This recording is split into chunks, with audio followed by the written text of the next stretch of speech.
going to walk you through 5 tips that make sourdough work even if you're forgetful, disorganized, or your brain does not love detailed routines like mine. I'm Sandra, and I help home bakers make sourdough simple enough to actually fit in real life, even if you have a little ADHD. Before we get into the 5 tips, I want to say this clearly. You do not need a color-coded schedule to make good bread. And you do not need timers going off every 2 hours. You do not need to become a totally different, ultra-organized person just because you started a sourdough starter. What you need is a method that works with how your brain actually operates and a few tiny things in your environment that help you out instead of working against you. So let's walk through 5 very common disorganized baker problems and find simple ways to fix them. Tip 1, a flexible method, not perfect timing. So here's the problem. You feel like you have ruined it if you miss the exact time. So my first tip is use a method that allows flexibility in it. If the method you're following makes you feel like you have to hit every single step at the exact right minute or you failed, that method is working against you before you even start. A starter and sourdough dough are living things. They are forgiving, way more forgiving than most recipes and methods make them sound. The way I teach, we use time ranges, not time stamps. The dough can sit a little longer on the counter. The starter can wait a little longer before you feed it. And if you're a bit early or a bit late, it's still okay. You still get a loaf of bread at the end of the day. That is not me lowering the bar. That is me building a method around the reality that you have a life and your life does not stop for bread.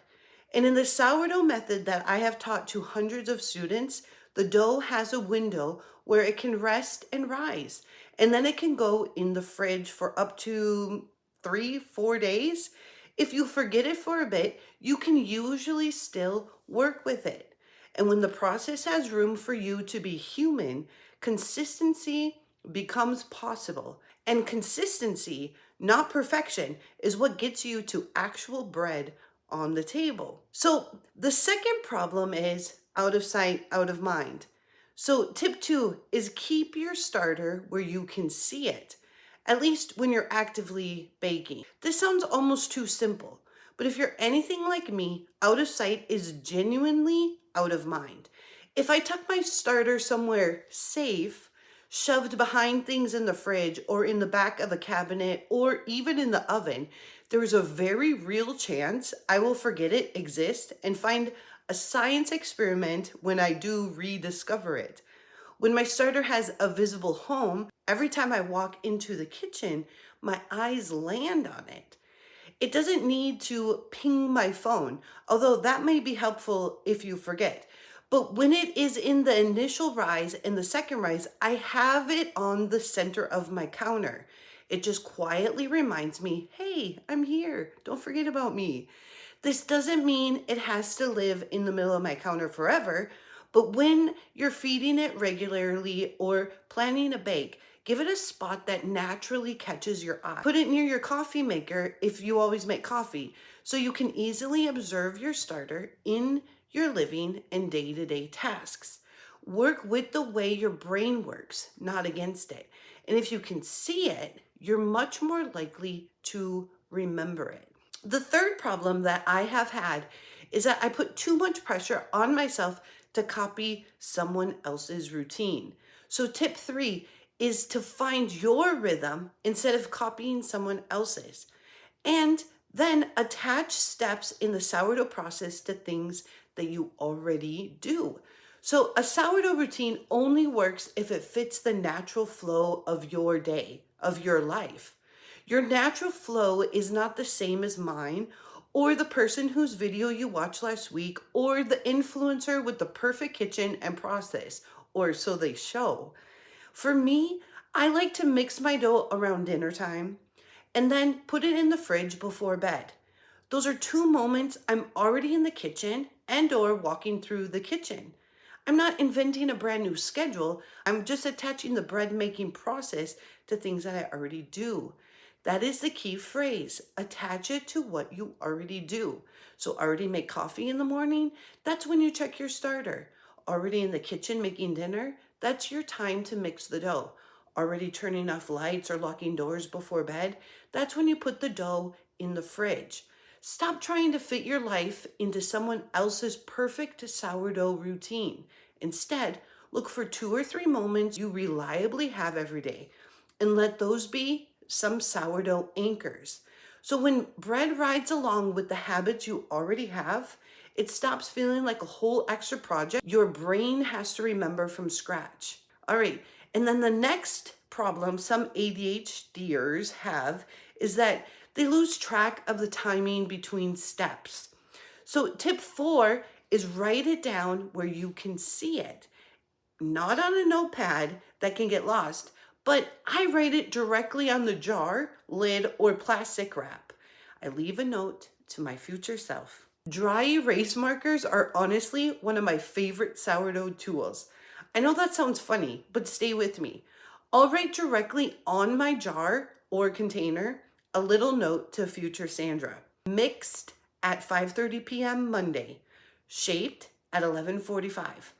Just a few words and the time, right where I'm going to see them. I do this because I know myself. My brain is already doing 17 other things.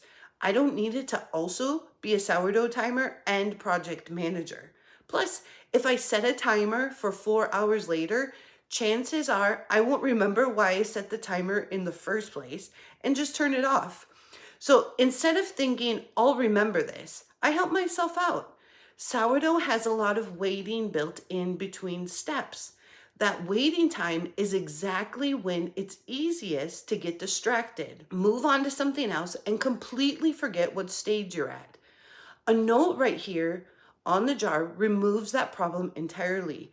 So when you walk by it in the kitchen, glance at the jar, and your past self has already told you what to do, you don't need to memorize it, externalize it. Leave a note for your future self and let that be the thing that carries you from one step to the next. So another problem some home bakers have is that there are too many little decisions, steps, and distractions, so they never even start. Tip number 5 is remove as many decisions as possible. And for a lot of us, that starts with decluttering one spot. If every time you want to bake, you have to clear a pile of stuff off the counter, or dig your favorite bowl out from back of the cabinet, or fight your way to the starter hiding behind 7 jars in the fridge, your brain is going to tap out before you even start mixing flour and water.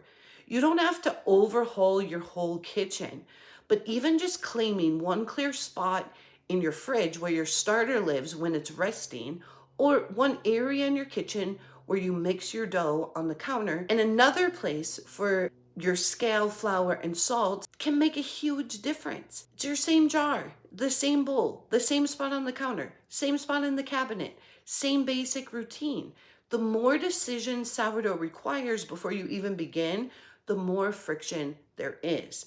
And friction is what stops us before we start, especially if you're already tired, overwhelmed, or have an ADHD brain that's made 100 decisions by noon.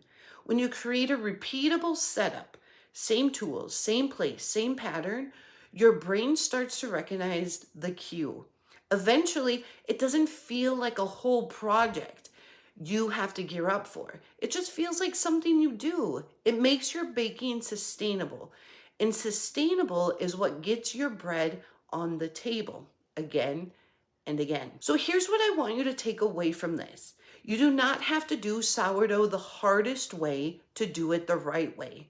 A flexible method, a starter you can see, a rhythm that fits your day, a note to your future self, and a simple setup that doesn't make your brain fight you every time. Sourdough does not require a perfect process or a perfect baker. It just needs a little support and a method that's kind to you while you learn. These are the kinds of things I work on all the time with my home bakers in my workshops and in my online community. Real people in real kitchens figuring out how to make this feel possible. If even one of these ideas gave you a tiny bit of relief or made you think, oh, maybe I can do this, I'm really glad you're here. So happy baking, and I'll see you soon.